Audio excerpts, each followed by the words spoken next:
Did the real Roman Empire never fall? The secret legacy that still shapes your life today. Hey everyone, welcome back to Bedtime Historian Sleepy. Tonight, we're drifting into another quiet corner of the past. The kind that only really opens itself when the room is dim, your blanket feels heavier than usual, and the world outside has finally stopped demanding your attention. So go ahead and settle in. Let the last bit of light in your room fade softly and breathe. And if you're joining from somewhere in the US, I hope you've already curled into your coziest nighttime spot, because once we slip into this story together, you might just find it strangely impossible to pause the video or even think about leaving. This little space is yours now, slowwarm.com, and made for drifting gently into history until sleep finally catches up to you. A question that feels simple, but like most historical ideas, immediately falls apart the moment you poke it with even a mildly curious stick. Did the Roman Empire ever actually fall? Not the Hollywood sandals and sandstorms version. Not. The barbarians charging in slow motion, while violins play version, but the quieter version, not the one tucked between centuries. A version so anticlimactic that it feels almost too modern, as if the Romans simply got tired one afternoon, shrugged, and wandered off. So go ahead and dim the lights. Settle into whatever blanket has. It's decided to fuse permanently with your body tonight. Let your breath soften, slow and steady, and let the noise of your day drift away like senators, quietly exiting a meeting they didn't want to attend in the first place. If you're watching from the US, I hope you've nestled into your coziest nighttime place, because once we start floating through the half-forgotten whispers of Rome, you might find it strangely difficult to click away. This little corner of calm is yours. Now .safe, .slow, .soft, perfect for an overly long discussion about ancient bureaucratic collapse. Tonight's story begins with the end, or at least the end that everyone learned in school, 476 CE. The date when the Western Roman Empire supposedly fell. The moment dramatic documentary. Narrators clutch their pearls. The moment textbooks take a deep breath and triumphantly declare, the Roman Empire ends here. Except, it really did single quotes time. Rome did what Rome always did. It reorganized, rebranded, downsized, outsourced, and pretended everything was normal. It was the world's first corporate restructuring, and the mess it left behind still shapes nearly everything in your daily life, from the calendar you use, to the laws you follow, to the language that quietly sneaks into your vocabulary. Whenever you try to sound smarter than you feel. So let's drift softly into the slow unraveling of Rome, and why it didn't actually unravel. Let's start with the emperors, those tired, overworked, often melodramatic men who could have used a therapist, several naps, and maybe one or two less assassination attempts. Because the truth is, the Roman Empire didn't fall suddenly. It sagged. It sagged the way a poorly constructed wooden shelf sags.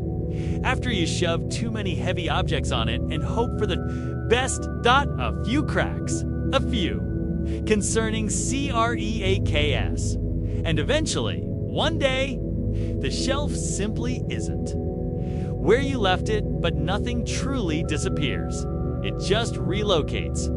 The same is true of Rome. When Odoacer, an annoyed, exhausted general of mixed ancestry, marched into Ravenna and told the last Western emperor, Romulus Augustulus, that his services were no longer required. Almost nothing changed. People still paid. Taxes, merchants still traded. Bureaucrats continued writing overly long documents. Farmers got up the next morning and stared at their fields with the same quiet. Despair. Rome didn't vanish. It just stopped pretending. It was doing well, and the Roman Empire itself. It simply moved across the Adriatic to Constantinople to the east, to the glittering city that Romans themselves still called Nova Roma, New Rome, and the Byzantines, though they definitely didn't call themselves Byzantines, because that name was invented by future historians who had run out of creativity still believed. They were Romans. They wrote in Roman laws. They wore Roman clothing with more embroidery, because of course they did. They crowned Roman emperors. They collected Roman taxes. They complained in very Roman ways, in fact. The last Roman emperor died in 1453. Let me say that again in a very soft, bedtime-friendly whisper, 1453. 476. The U.S. was closer to being founded than the Roman Empire was too. Ending, this is the moment where most people blink very slowly because high school textbooks did not have the emotional stamina to explain this. But tonight, we do. So let's drift even deeper. The Roman Empire that lived in your everyday life when you woke up today, or whenever you rolled out of bed like a disgruntled sloth. You probably interacted with Rome without realizing it. Your calendar. Roman, your months. Roman, your 7-day week. Adapted through Rome. Your legal system. Roman, your alphabet. Very Roman, your plumbing and sanitation standards. Roman in origin. Your straight roads. Roman invention. Your concept of a republic. Roman marketing. Really, even your buildings, arches, domes, concrete structures. Their existence to Roman innovations. It's as if the Romans quietly signed a contract with the universe. We may fall, but our paperwork will live forever. And naturally, it did. The Roman legal system alone lasted longer than most. Dynasties, entire kingdoms after Rome, still base their laws on the Corpus Juris Civilis, the massive legal compilation ordered by Emperor Justinian in the 6th century, a man who absolutely loved long documents and may have invented the legal footnote purely to annoy future scholars. Justinian, by the way, is one of those emperors who was known for many things, but being mentally stable was not one of them. He was, however, extremely good at pretending he controlled the world even as the world politely ignored him. A very Roman skill. The strange survival of Roman aristocrats. Let's drift gently now to one of the most fascinating, under-discussed parts of Rome's fall. The aristocrats. The wealthy landowners, the senators. The men whose job titles were mostly ceremonial but who still insisted on wearing expensive clothing while complaining loudly about everything. You might assume they disappeared, lost everything, faded into obscurity when the barbarians, the term Romans, used for everyone they found inconvenient, marched in. But no, Roman aristocrats did not fall with Rome. They negotiated, they made deals, they traded favors, they offered their daughters in marriage to new rulers. They pretended nothing had happened. They convinced incoming kings that they were invaluable advisors, because of course they did. Roaming. Elites survived the fall of Rome by doing what elites always do. They adapted faster than everyone else. They kept their estates, they kept their influence. They kept their writing, they kept their knowledge, they kept their legal privileges. Some Roman aristocratic families, this is the fun part, quietly continued into the medieval period. Some even into the Renaissance. If you've ever wondered how Europe's medieval nobility seemed mysteriously prepared with extensive landholdings and comfortable lifestyles, well, Many of them inherited their power directly from Roman aristocrats. Rome didn't fall. It changed labels like a brand going through a rebranding phase, now with 20% more feudalism. And then, Rome returned again. The world has a strange relationship with Rome. Every time a powerful ruler wanted legitimacy, they simply resurrected Rome, rebranded it again, made it shiny and new. The Holy Roman Empire. Not holy, not Roman, not an empire, but the branding. Excellent, the Russian Tsars. They called Moscow the Third Rome. It's the Ottomans. After conquering Constantinople in 1453, it's literally called themselves Roman emperors for a while. Because somebody had to keep the tradition alive, even today. The EU occasionally references Rome in its founding symbolism, as if to say, we're not a modern institution with paperwork problems. We're a reborn empire. Please ignore the budget meetings. Rome lives on, not because it survived physically, but because it survived mentally. Everyone wants to be Rome, even people who refuse to admit it. Where this leaves, ease. As we drift to the end of part 1. Here's the quiet truth. The Roman Empire didn't fall. It dissolved, relocated, transformed, fractured, reassembled, and kept whispering into the ears of future civilizations. Rome is not a single moment. It's a long, slow, soft exhale across centuries, a presence that never quite leaves the room. And if you look closely at your roads, your laws, your language, your architecture, your calendar, you'll notice that you're still living in it, just without the sandals or the emperors or the lions. Thankfully, but the legacy is here, quiet, enduring, unfolding beneath everything. Let's drift a little deeper into this soft, peculiar survival, because Rome, in its strange, spectral way, never truly left. The inventors of mathematics, mapping, and measurement now. Let's drift into something a little more abstract. Numbers contrary to popular belief and to several very unfortunate. 19th century historians, indigenous nations of the Americas didn't live in some whimsical world devoid of math. They used geometry to plan mounds, measurement, systems to lay out cities, surveying techniques to build causeways and canals, astronomical alignment to track the sun and moon, precision tools for farming, calendars built into architecture, the Amazonian geoglyphs, huge circles and squares, so perfect that modern researchers debate how they were constructed. What happened to children born into gladiator schools? Tonight, we're drifting back to a world of dust, old leather, and the very faint smell of olive oil. So if you're settling in, dimming the lights, and preparing to fall gently asleep too, mildly depressing ancient history, you're in exactly the right place. Because tonight, we're floating into this strange and quietly grim world of children born into gladiator schools. A topic that sounds dramatic, but don't worry. Keep it soothing, a little dry, and pleasantly monotone. It's the way the sandstorms of the Roman Empire intended.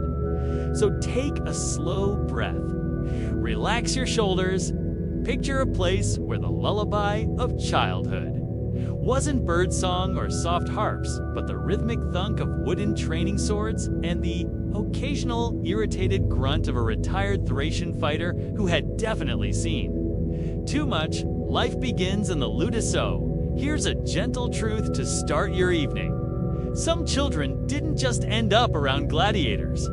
They were born inside the training schools, those big, square stone complexes called ludi. These weren't charming Montessori environments filled with finger painting and encouragement. No, Ludus was more like a military barracks run by someone who believed positive reinforcement was just a rumor, and yet children lived there. Some were born to gladiators themselves because, despite the movies, gladiators did in fact have relationships, sometimes with other gladiators, sometimes with kitchen workers, sometimes with local fans, and sometimes with the sort of wealthy visitor who thought, I'd like a souvenir, the most humanly complicated sense possible. Others were born to enslaved women owned by the school. A few were brought in as young captives, already destined for training. Some were the children of trainers, medics, cooks, and stable workers who simply lived inside the compound. So, imagine a baby taking its first breath in a room beside racks of helmets and shields. A cradle next to a wooden practice dummy. Little fingers gripping a bit of leather scrap because that's what was lying around. It wasn't idyllic, but it was. Stable in its own dusty, bruised sort of way. The household of the Lanistevri. Gladiator school was ruled by a Lanista man who combined the roles of coach, employer, landlord, and extremely judgmental father figure.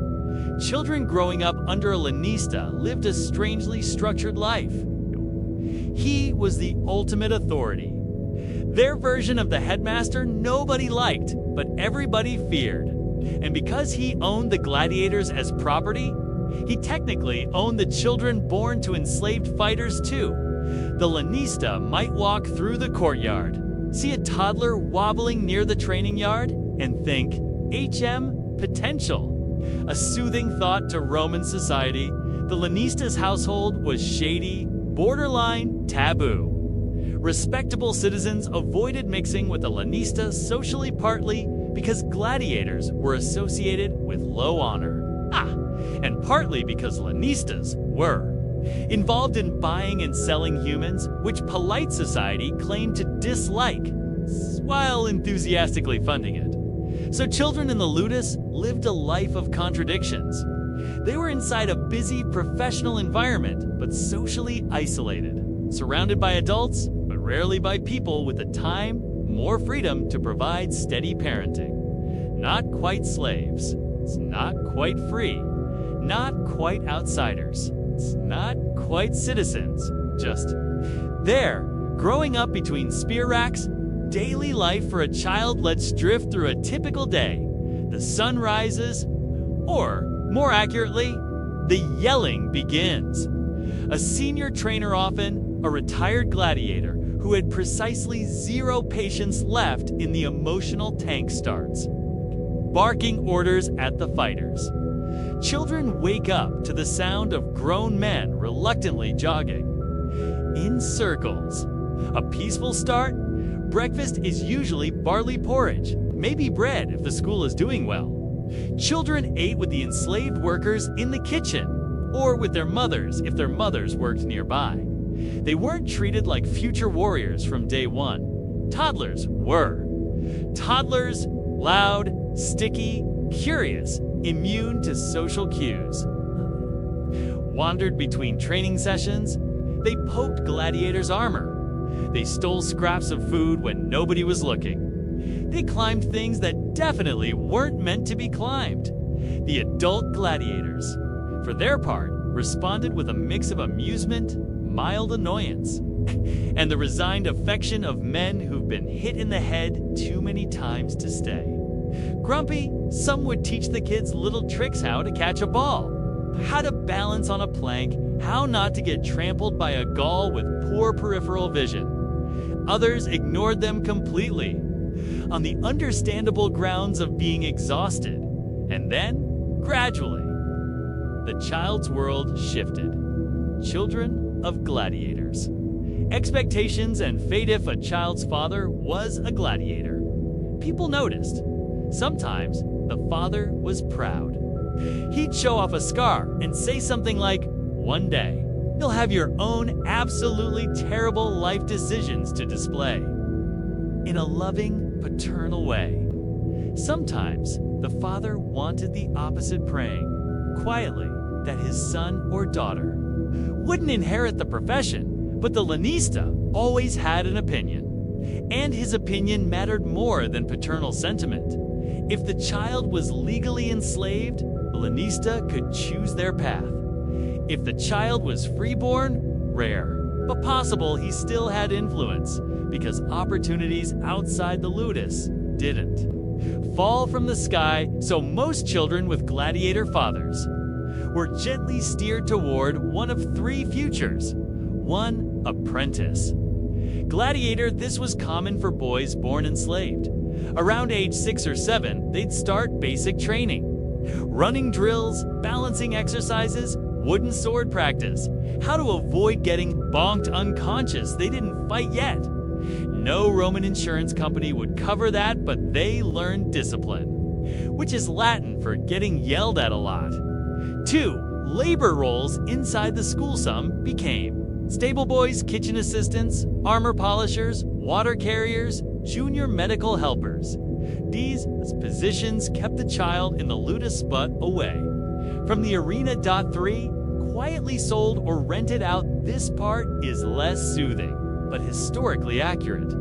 Children, especially if born into slavery, were economic assets.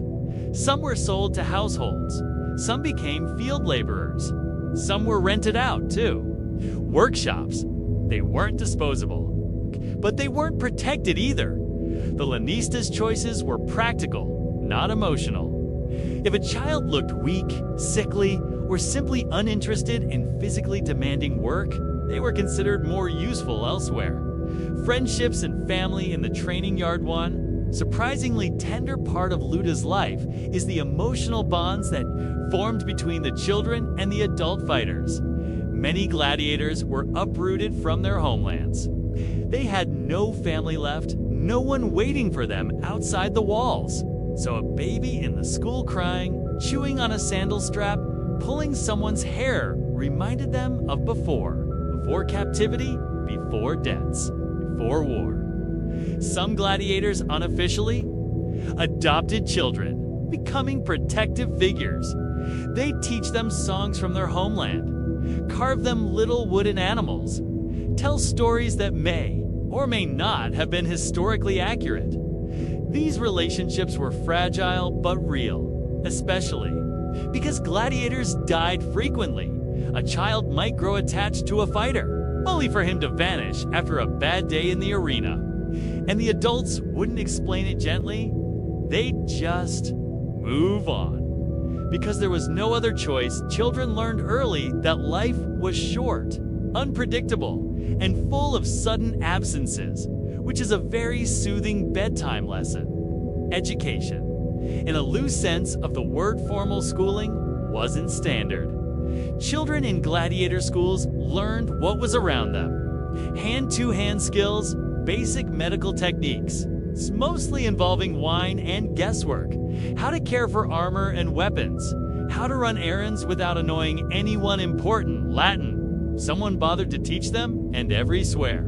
Word used from Gaul to Syria. A child showed intellectual promise.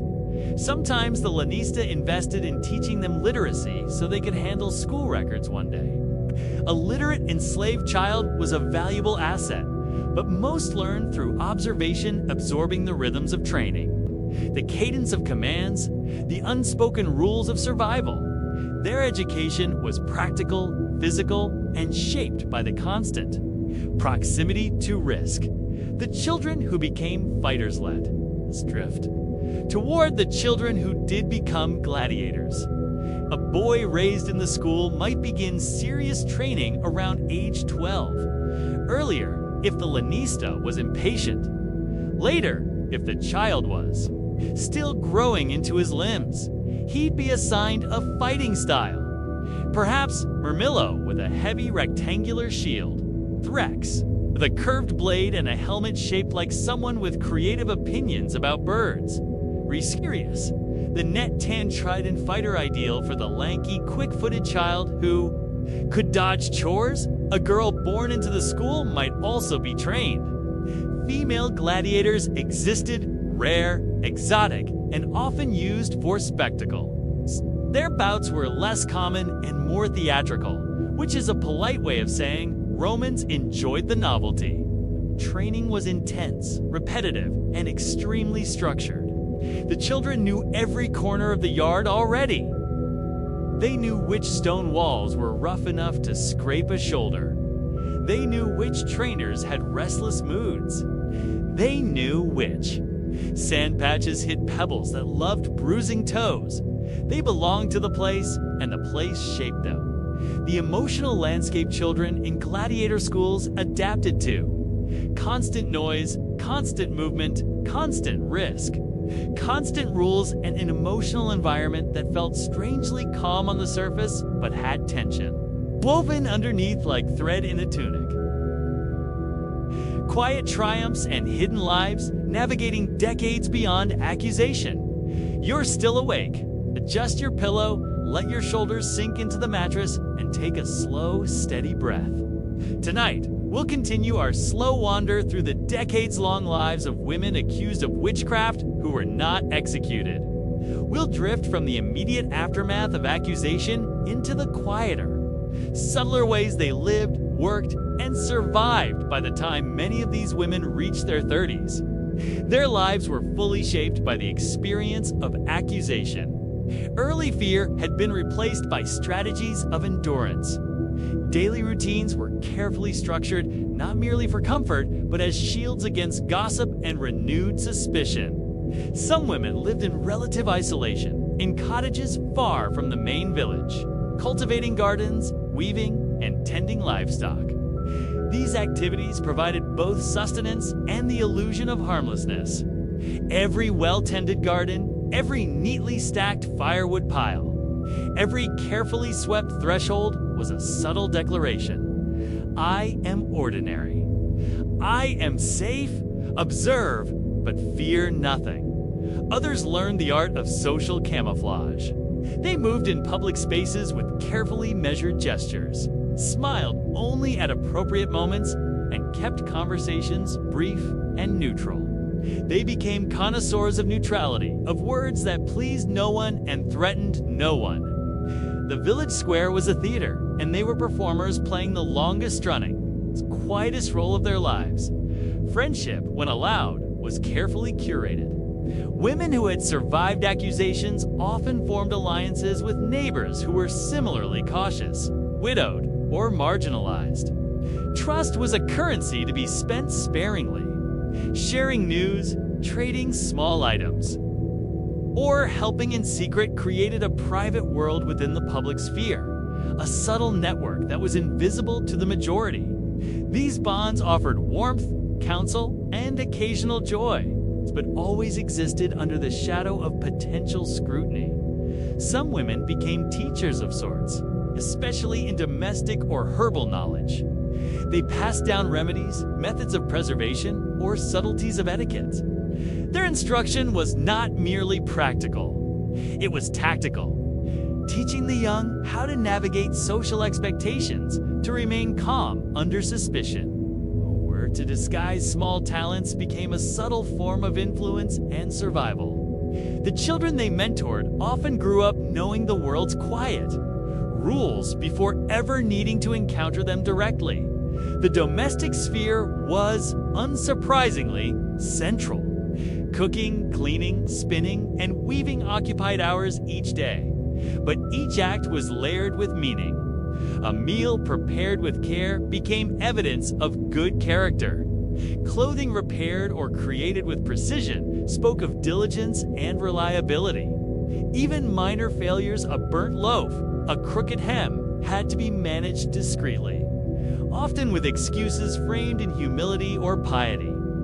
Every day was a careful negotiation between perfection and realism, between visibility and invisibility. Travel, for those who could manage it, was cautious. Market trips, church visits, or trips to nearby towns were measured, timed to avoid gossip, and often accompanied by trusted companions.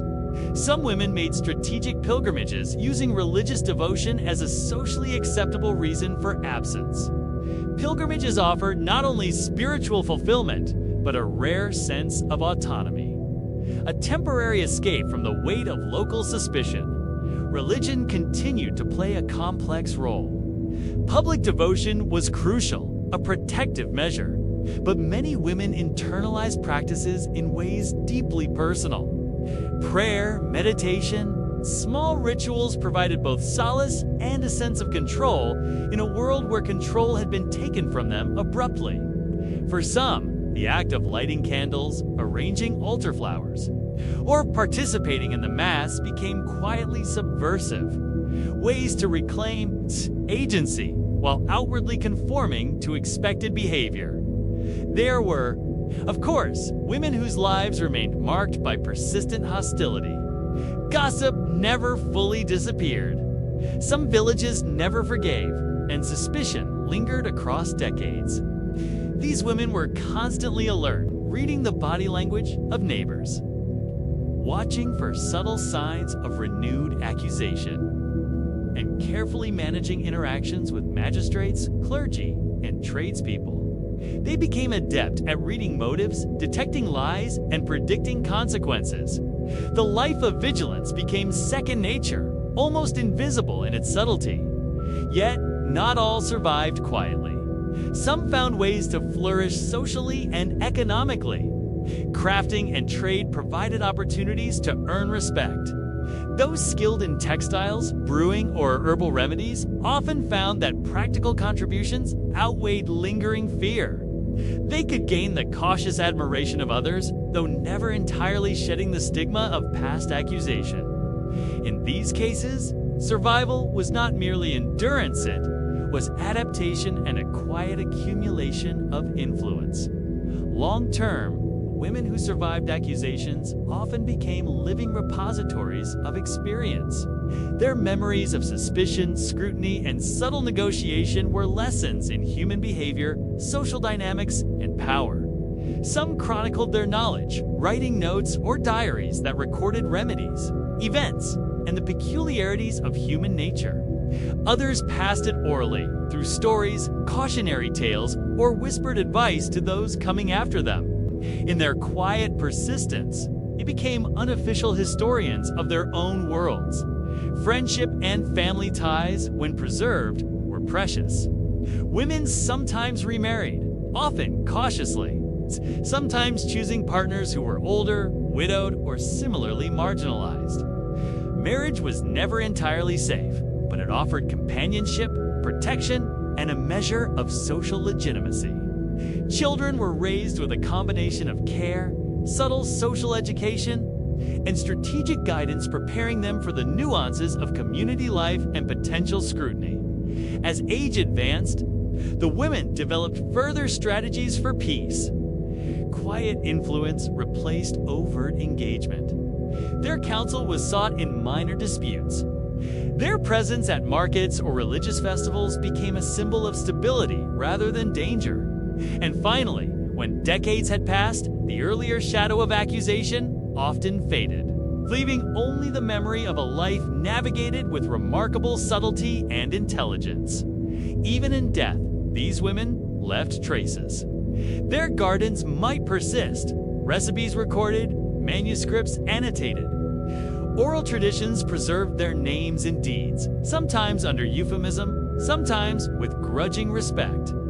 In a world obsessed with the dramatic and the fatal, their legacy was calm, persistent, and quietly remarkable. By now, you might feel the weight of centuries, the slow passage of time, the endurance of ordinary human intelligence against fear and suspicion. It is gentle, yes, but also remarkable. A life of survival that demanded strategy, patience, observation, and adaptability. And in that slow, steady endurance, the women we followed accused, but not executed, became, in their own ways, extraordinary. Whenever you're ready, we can continue with part 3, which will explore the subtle variations in experience across regions.